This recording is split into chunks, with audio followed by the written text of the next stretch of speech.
haribu amani.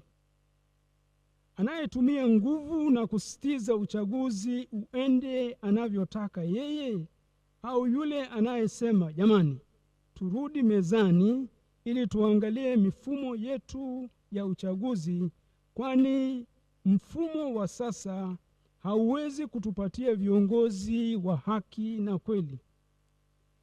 Kwa maana hiyo,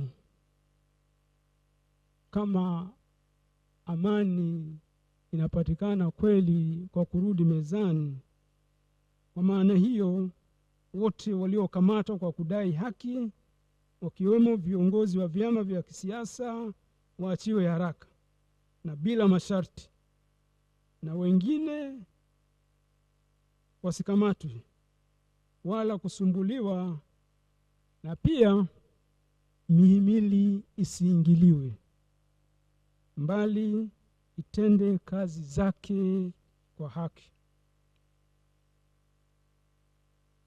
Demokrasia. Madikteta wengi duniani na hata hapa Afrika hawataruhusu uchaguzi ufanyike, kwani wataogopa uchaguzi ukifanyika hawatachaguliwa, na kama wataruhusu uchaguzi wataharibu mifumo ya uchaguzi ili wabaki madarakani. Tanzania hatujafika huko. Watu wasipochagua kwa uhuru, demokrasia itakufa. Hii ni nchi ya waelewa, nchi ya wastaarabu, nchi ya wachamungu na wenye kupenda demokrasia na amani. Katika misingi ya demokrasia, mamlaka ya serikali yanatokana na serikali iliyochaguliwa kihalali.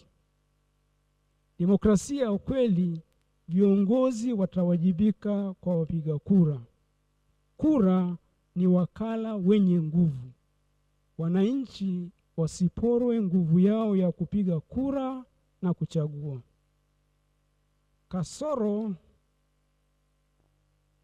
zilizojitokeza zinapaswa kurekebishwa haraka, na kukiwa na nia ya dhati kutoka kwa wahusika, muda unatosha kabisa kufanya hayo marekebisho.